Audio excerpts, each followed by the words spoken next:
Bonjour tout le monde, c'est Margot, j'espère que vous allez bien, perso moi ça va. Du coup aujourd'hui, comme vous pouvez le voir dans le titre, je suis de retour pour vous parler d'une petite pépite, oui. Voilà, je spoil, oui, j'ai aimé le drama. Voilà, je vous ai même pas dit le titre déjà, au moins maintenant vous le savez. Aujourd'hui, je vais vous parler du drama Cherry Magic, version thaïlandaise du coup, qui est le remake du drama japonais du même nom, Cherry Magic, et qui est aussi issu d'un manga. La version thaïlandaise date de 2024, elle a 12 épisodes. Alors, elle était avant disponible sur YouTube, mais il y a eu un problème de licence avec GMMTV ou je sais pas quoi, il y a eu un problème. Donc pour le moment, j'ignore où est-ce qu'il est disponible, mais je pense que sur les sites de fansub, à mon avis, ça doit se trouver. Alors, je suis de retour du coup pour vous parler de ce remake. Si vous m'avez écouté il y a quelques mois, voire années, suivant quand vous m'écoutez actuellement, je vous avais dit que franchement, cette version Thaï, quand elle avait été annoncée, direct, j'étais fébrile, j'étais sceptique, j'étais ce que vous voulez. J'avoue qu'à son annonce, je pariais pas dessus. J'étais en mode ouais non, ça va encore être n'importe quoi. Qu'est-ce qu'ils ont à toujours vouloir tout adapter, il faut pas toucher, c'est sacré. Je reprends mes mots, hein. Quelle bonne surprise. Mais genre, vraiment, pour moi, de l'histoire des remakes, il s'agit du meilleur remake que j'ai vu jusqu'à présent. Autant j'ai le pire remake de l'histoire de l'humanité en tête. Oh, j'aime bien titiller, pour ceux qui me connaissent, savent à qui je fais allusion. Je crois à un moment que j'en oublie un, mais en tout cas, comme ça, celui qui me vient vraiment, c'est celui-là en fait. C'est un des meilleurs remakes que j'ai vu. Je vous le dis maintenant, le remake est tellement bien exécuté que j'ai vraiment du mal à vous dire quelle version je préfère. Si je préfère la version japonaise ou si je préfère la version thaï. Ah ouais. Ouais, c'est chaud, je sais. Préparez-vous parce que ça va être un épisode épicé, hein. Moi je vous le dis là, j'en suis excitée. À titre informatif, je viens de prendre un café. Alors rapidement, du coup, quels sont les acteurs qui jouent dans ce drama? Alors bon, je pense que vous connaissez le duo parce que c'est quand même un couple assez connu en Thaïlande. Donc en acteur principal, nous avons Tawan. Tawan, il va jouer le rôle de Karan et du coup, il est l'adaptation de Kurosawa.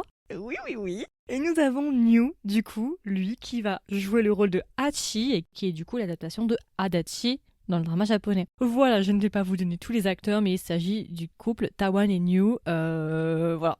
Moi, je les connaissais pas des masses, à vrai dire, je dois être honnête. Je crois que c'est vraiment le premier drama, je vais quand même vérifier. Hein. Il me semble quand même que c'est le premier drama que j'ai vu avec eux en entier. Ils ont fait énormément. Oui, voilà, Dark Blue Kiss, voilà, c'était ça.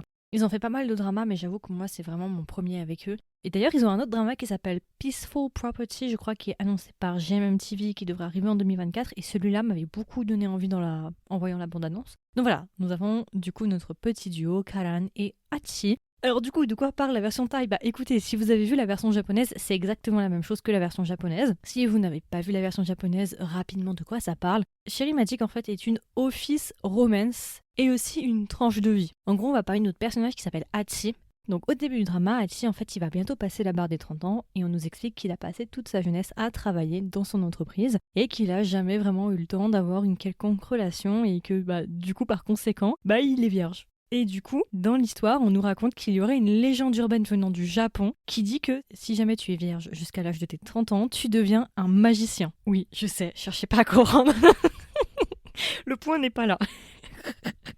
Et du coup, Hachi, quand il va entendre ça, il va se dire non mais voilà, c'est une légende urbaine et tout. Et bah quelle va être sa surprise quand lorsqu'il va passer la barre des 30 ans, il va se rendre compte qu'il a la capacité de lire les pensées des gens en les touchant. Disclaimer, pour ceux qui ont l'esprit mal placé, c'est pas ce que vous pensez, d'accord? Quand je dis toucher, c'est juste par exemple effleurer ou bien toucher le pied de quelqu'un sans faire exprès quand ton pied touche le pied de quelqu'un d'autre ou juste effleurer quelqu'un ou serrer la main ou ce que vous voulez. Et à partir de là, du coup, il va se rendre compte qu'il a hérité de certains pouvoirs. Et un matin, en allant au travail, il va rencontrer le chemin de Karan. Karan, lui, c'est son collègue de travail. En fait, ils ont exactement le même âge, si je ne dis pas de bêtises, mais il a un statut un peu plus supérieur. Je crois que c'est un manager ou quelque chose dans le genre. Et on nous explique que Hachi, il a toujours été un petit peu envié de Karan. Parce que Karan, c'est un petit peu... il est beau, il est populaire, il est sociable, il a tout. En fait, il a réussi sa vie, clairement. Hachi nous explique que Karan, c'est vraiment l'exemple de la personne qui a réussi sa vie à 30 ans. Il a tout pour lui. Il est beau, il est riche, il a une bonne carrière, il est apprécié par tout le monde. Et du coup, c'est vrai que Hachi, il est pas spécialement très très proche de Karan et voilà, ils s'entendent pas nécessairement, ils sont pas très très proches. Alors, c'est pas des ennemis, je vous rassure, mais ils sont pas très très proches. Et un jour, en allant au travail, il va se retrouver entre guillemets dans le même ascenseur que Karan et sans faire exprès, il va rentrer en contact avec Karan et lorsqu'il va lire ses pensées, il va apprendre que Karan est amoureux de lui. Oui. Et à partir de là, je vous laisse découvrir le drama, mais voilà, il va y avoir des choses croustillantes, il va y avoir des choses intéressantes. Donc comme je vous ai dit, c'est une office romance entre deux hommes dans leur trentaine. Moi j'adore.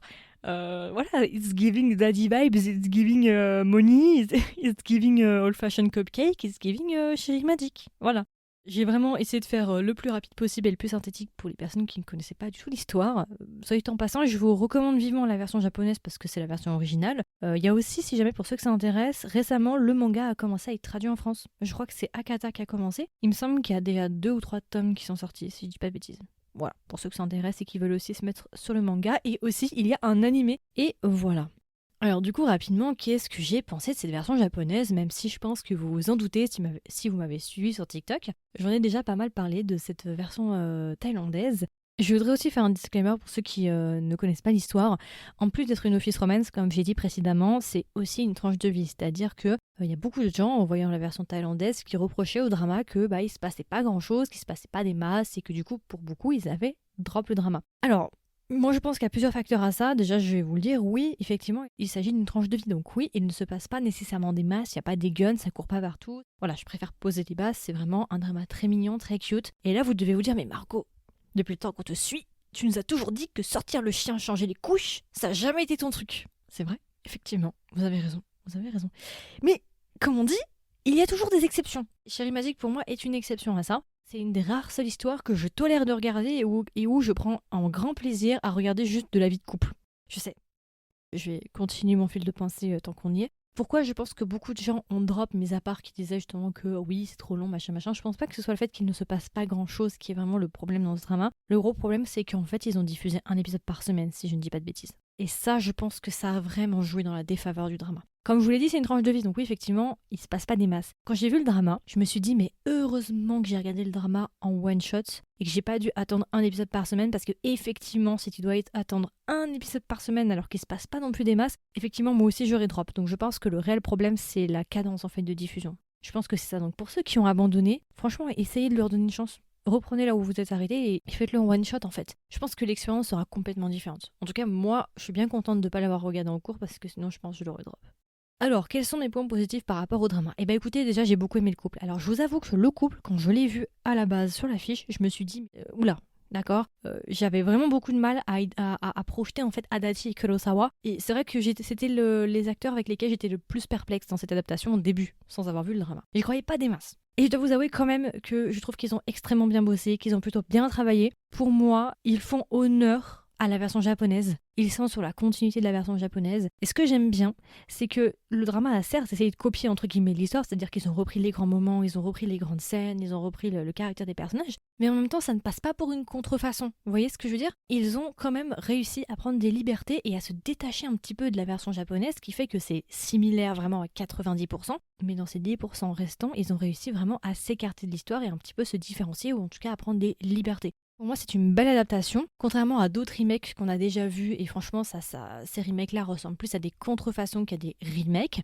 Et bah ici, franchement, non, ils ont vraiment super bien travaillé, les acteurs ont bien bossé, je suis contente. Après, bien évidemment, c'est pas parfait, on est bien d'accord. J'ai quelques petits points à redire sur New, par exemple, qui joue du coup Hachi. On peut lui reprocher certaines choses aux premiers épisodes, mais je trouve qu'il a vite corrigé en fait ces défauts-là, et je trouve que par la suite, les défauts ont été corrigés. Donc voilà, c'est pas nécessairement parfait, mais en tout cas, j'ai vraiment été agréablement surprise par les acteurs, par leur jeu, par la synergie des deux acteurs. Il y a une très bonne alchimie, ça fonctionne bien. Je revois les personnages Adachi et Kurosawa et ça fait plaisir. Un truc aussi que j'ai beaucoup aimé, c'est que pour les acteurs secondaires, pour le coup, ce qui est assez intéressant, c'est qu'en fait, quand tu regardes le générique de début, sans savoir qui est qui, tu es capable, juste avec leur tête, de deviner qui va jouer qui. Et ça, c'est fort. Contrairement au couple principal où j'étais beaucoup plus sceptique, bah franchement, tout le casting secondaire, sauf la femme, du coup la directrice, la pseudo-directrice, parce qu'ils l'ont changé dans la version japonaise, c'est un homme, mais si on enlève elle, si tu regardes la fille, le rookie là, et le couple secondaire, franchement, ils ont super bien été castés.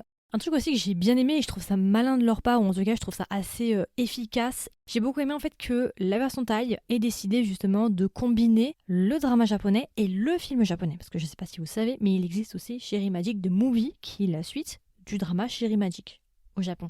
Et du coup, la version Thaï a décidé de directement tout combiner, de mettre le drama et le film ensemble, pour que justement à la fin on ait une sorte de clôture. Et ça j'ai beaucoup aimé parce que ça t'évite de devoir attendre encore et encore. Au moins t'as un début, t'as une fin et basta. Et ça j'aime beaucoup. je l'ai un peu introduit avant. Un énorme point positif pour moi, c'est que vraiment ils ont pris des libertés. En fait, je trouve que ce drama, ce que j'aime beaucoup avec la version thaï, c'est que j'ai l'impression en fait qu'on a plus de détails sur le couple principal. C'est-à-dire que dans la version japonaise, je trouve que on va peut-être un peu vite sur certains aspects et on voudrait en savoir plus. On est un peu frustré parce qu'on voudrait voir plus de leurs moments, on n'a pas forcément envie de les voir tout de suite en couple. On aimerait avoir plus de scènes, voire plus de contenu. Et la version thaïlandaise, je trouve qu'elle est parfaite en fait, elle complète parfaitement la version japonaise parce qu'elle a décidé de prendre des libertés et de rajouter des choses qui ne sont pas dans la version japonaise. Alors peut-être que c'est dans le manga, je l'ignore parce que je n'ai pas lu le manga. C'est assez similaire justement pour retrouver l'univers de Cherry Magic, mais c'est assez différent pour pouvoir redécouvrir l'histoire et quand même être surpris par justement certains événements, certains moments qui n'existaient pas dans la version japonaise. Et j'ai eu vraiment l'impression de redécouvrir l'histoire. Vraiment, à chaque instant, je me disais, oh là là, qu'est-ce qui va se passer de nouveau? Est-ce que j'ai raté des choses? Est-ce qu'on va redécouvrir des scènes? Ça, franchement, j'ai adoré. Alors, je sais pas qui est la personne derrière qui s'est occupée du coup de réadapter l'histoire et tout. Alors là, j'ai que un réalisateur, j'ai pas de scénariste. Je ne sais pas qui est derrière cette adaptation, qui a fait le script entre guillemets, mais en tout cas franchement bravo, vraiment, parce que pour moi c'est fort. La personne qui a fait ça maîtrise l'œuvre et a assez de connaissances pour savoir ce qu'il faut adapter, pas adapter et où est-ce qu'on peut prendre des libertés. C'est le meilleur exemple de ce qu'est un parfait remake pour moi. Après peut-être que certains n'ont pas aimé, bien évidemment, hein, ce n'est que mon ressenti. Mais pour quelqu'un d'aussi réfractaire que moi, franchement au début j'étais vraiment réfractaire. Franchement j'étais aux anges quand j'ai regardé le drama. Non, franchement c'est une adaptation extrêmement bien exécutée, je sais pas quoi vous dire. Enfin non, franchement énorme coup de cœur. Au début j'allais vous dire la version thaïlandaise est plus drôle que la version japonaise. Mais en fait, oui et non. Alors, oui, pourquoi? Franchement, les premiers épisodes, ils étaient hilarants. Et je me rappelais pas avoir autant ri dans la version japonaise. On sent quand même qu'il y avait un parti pris dans la première partie de la version thaï où vraiment, mais qu'est-ce que je riais, j'étais éclatée au sol. Donc, franchement, j'ai passé un super bon moment. Mais de l'autre côté, il y a un truc qui manquait dans la version thaï que j'avais énormément aimé dans la version japonaise. Vous savez quand Kurosawa ou bien Karan, comme vous voulez, il a les visions. Vous vous souvenez de la scène de l'écharpe où il lui met l'écharpe? Et là, il a une vision, puis t'as une musique qui fait... Vous voyez cette musique qui était vraiment hilarante dans la version japonaise et qui était iconique et qui me faisait hurler de rire à chaque fois parce qu'en fait t'avais cette musique et puis t'avais justement des scènes au ralenti avec une sorte de avec un petit filtre sépia avec des avec des rayons lumineux. Carrément ce qui était peut-être la chose la plus drôle de la version japonaise, dans la version thaï ils n'ont pas repris cet élément-là, ce que je trouve dommage. Alors je dis pas nécessairement qu'il fallait reprendre la même musique, pas forcément une copie conforme de la version japonaise, mais la même mécanique parce que c'est tellement iconique de Cherry Magic, cette musique avec tout le truc et tout au ralenti. En fait ils ont repris tout sauf la musique, ils ont mis une musique beaucoup plus passe-partout à l'arrière. Je trouve ça dommage. Après je me dis bon c'était déjà tellement drôle de base que peut-être qu'ils ont voulu un petit peu genre rebalancer le truc pour pas que ce soit non plus trop drôle, je ne sais pas. Mais j'avoue ça c'est un truc qui manquait. J'ai beaucoup aimé aussi, bon ça va avec l'aspect que l'adaptation est très bien faite, j'ai beaucoup aimé le fait qu'ils aient transposé du coup l'histoire dans une société thaï et du coup avec les décors thaï. Qu'est-ce que j'ai adoré les décors. Alors je parle pas nécessairement du bureau des personnages principaux, je parle pas de ça. Je parle du quartier de Hachi. Est-ce qu'on peut parler de son quartier à quel point il est magnifique? Est-ce qu'on peut parler à quel point j'ai envie de déménager dans son quartier? Même si je vis dans son grenier, ça me va en fait. C'est pour ça que je vous disais que je vais avoir beaucoup de mal à vous dire quelle version je préfère, parce que j'adore la version japonaise, elle a son univers, elle a son mood, elle a ce côté vraiment cocooning, où tu rentres dans ce monde-là et t'es protégé par ce monde-là. Enfin, tu vois, il va rien t'arriver quand t'es dans la version japonaise. Et en même temps, j'aime tellement la version thaï. J'adore en fait l'univers de la version thaï aussi, j'aime beaucoup les décors, j'aime bien l'univers. C'est un univers très différent de la version japonaise, mais très similaire à la fois. Bravo à ceux qui ont choisi justement les lieux, qui ont choisi les décors, qui ont choisi les quartiers, enfin... Bravo, franchement bravo. Enfin, non, franchement, je suis sous le charme de ce remake, je vais vous le dire. C'est pour ça que je vous dis que je crois que je suis incapable de vous dire quelle version je préfère. Peut-être que par loyauté, je dirais la version japonaise, mais ça me ferait un peu mal quand même parce que la version thaï, elle est bien. Oh, mais qu'est-ce qui m'arrive? Oh non, c'est trop chaud. Là, c'est une des plus grosses surprises de 2024, hein, je suis désolée. Hein. Karan ou Kurosawa, comme vous voulez, peu importe. Il est tellement bienveillant, il est tellement touchant et... il est juste bienveillant en fait, c'est juste la bonté incarnée ou presque, tu vois ce que je veux dire, genre il est pas égoïste, c'est un amour vraiment selfless, c'est un amour totalement désintéressé et c'est ça qui est le plus beau en fait dans Cherry Magic et je pense que c'est pour ça que j'aime autant l'histoire. On sait que ce genre de personne n'existe pas dans la vraie vie, d'accord, on le sait, c'est d'ailleurs très dommage. Autre chose aussi, ça risque d'intéresser certaines personnes qui n'ont pas vu la version thaï. On se sait, dans la version japonaise, ils sont mignons, il y a une bonne alchimie, ok, mais un petit truc qui manque avec la version japonaise, c'est qu'ils sont quand même assez pudiques, et que même les bisous qu'on a, bon, voilà quoi, c'est des bisous, mais voilà, voilà.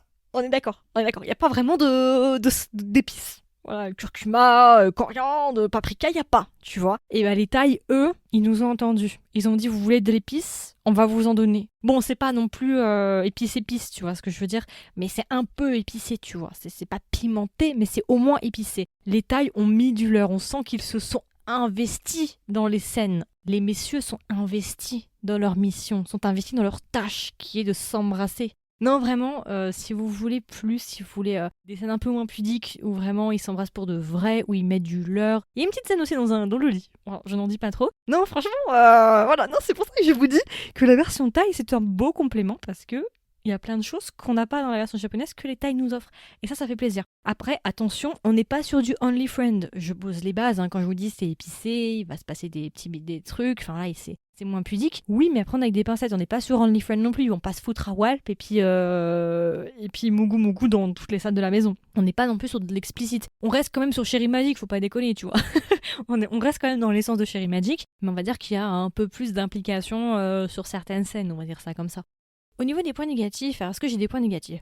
J'en avais un, mais il s'est corrigé par la suite du drama, c'est-à-dire que les premiers épisodes, je crois que c'est le premier épisode ou le deuxième épisode, j'ai eu un petit peu de mal avec du coup New qui jouait Hachi. Je trouve que parfois, je crois que c'est à l'épisode 1, il en faisait un peu trop sur les expressions faciales. Il surjouait un petit peu ses expressions faciales. La scène par exemple de l'ascenseur, je me suis dit bon, je tolère parce que c'est l'épisode 1, on sait comment sont les épisodes 1. Mais j'espère que ça ne continuera pas. Mais par la suite, il a vite corrigé le truc. Donc c'est pour ça que c'est un point négatif, mais pas trop un point négatif non plus. Un autre point négatif, mais là c'est vraiment personnel pour le coup.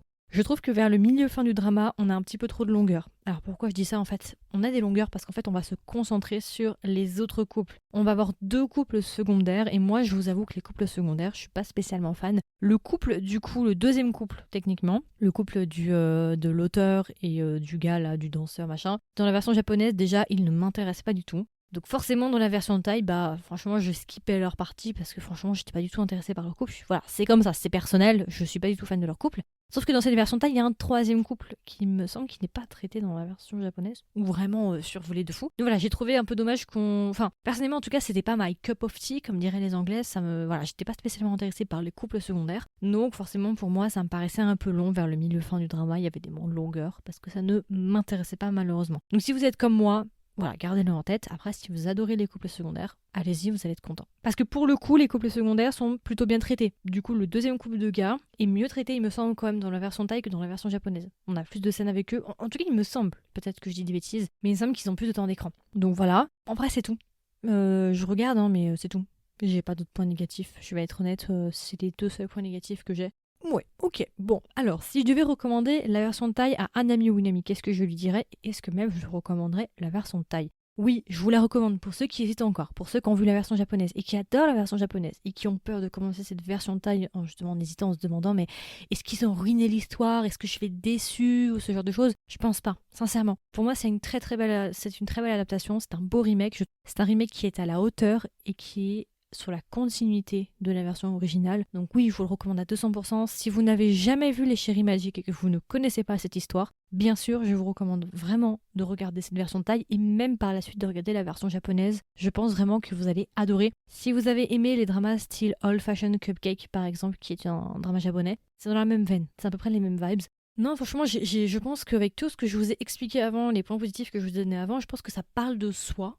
J'ai pas non plus énormément de choses à vous dire. C'est un bon BL. On retrouve l'univers de Cherry Magic, mais c'est un univers quand même assez différent et propre à lui, mais en même temps similaire à la version japonaise. Vous voyez, c'est assez intéressant. Après, peut-être quand même que je préfère Kurosawa. En fait, en réfléchissant, j'adore Karan dans la version Thaï, mais j'aime beaucoup Kurosawa dans la version japonaise et je pense que je préfère Hachi dans la version Thaï à Adachi de la version japonaise. Je pense. Mais c'est vrai que Adachi, comme dans la version japonaise, il est vachement attachant, mais je trouve que dans la version Thaï, Hachi, on a peut-être plus en fort intérieur, je trouve. Parce que dans la version japonaise, on sent qu'il a une petite mélancolie, mais je trouve qu'on la ressent davantage dans la version japonaise.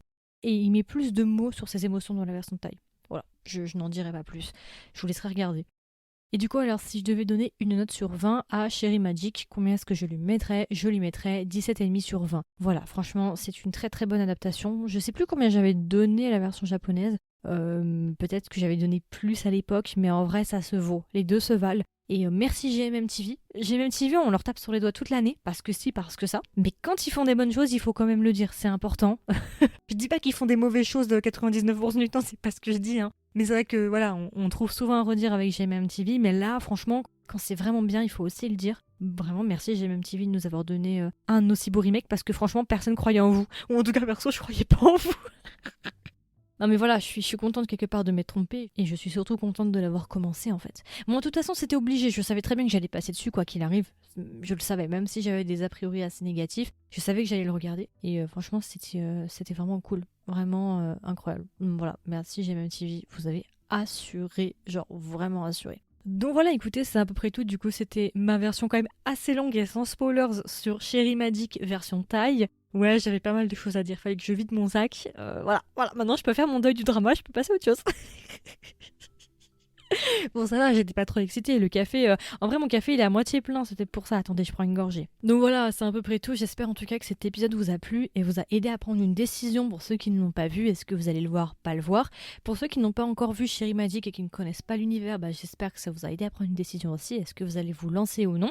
Et puis pour ceux qui ont vu justement cette version taille, j'espère peut-être que ça a pu vous intéresser d'avoir mon avis et peut-être qu'on a des points en commun ou qu'on en a divergents d'ailleurs. Si vous m'écoutez sur Spotify, n'hésitez pas à me donner vos retours, que vous ayez vu le drama ou que vous ne l'ayez pas vu. Il y aura une section commentaires si vous swipez vers le haut. N'hésitez pas à me dire ce que vous avez pensé, est-ce que vous comptez le voir, est-ce que vous l'avez vu et voilà, est-ce que vous l'avez aimé, vous l'avez pas aimé, quelle version vous préférez. Si jamais aussi vous voulez être au courant des dernières sorties du podcast, n'hésitez pas à vous abonner sur votre plateforme d'écoute préférée. Et enfin, si vous aimez mon travail et vous voulez me soutenir, n'hésitez pas à me laisser une note, pareil, sur votre plateforme d'écoute préférée. Et puis voilà, écoutez, je vous souhaite une agréable journée ou une agréable soirée, et je vous dis à la prochaine pour un nouvel épisode. Bye bye!